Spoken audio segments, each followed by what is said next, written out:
এই দিনটার জন্য অনেক দিন ধরে অপেক্ষা করেছিলাম আমরা। এটা হলো জামাই ষষ্ঠীর দিন। আমরা প্রায় 12 বছর পর আমরা সব স্কুল ফ্রেন্ডসরা আবার মিট করছি।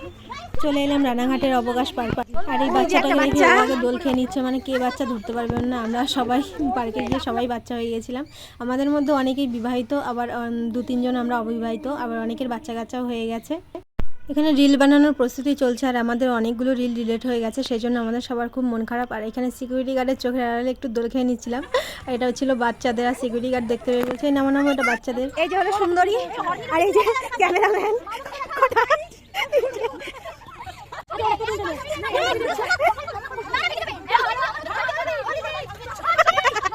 এই যে একটা হাত পায়ে রিলস বানাচ্ছিলাম, আর এই যে সব বান্ধবীদের বাচ্চা কাচ্চা। আর আমরা এখানে কিছুক্ষণ থেকে ছবি টবি তুলে আর পাশে চুনি নদীর ধারে একটা রেস্টুরেন্টে চলে গেছিলাম। ওখানে গিয়ে কী কী খেয়েছি সেটা তোমরা পরের মিনি ব্লগে দেখতে পারবে।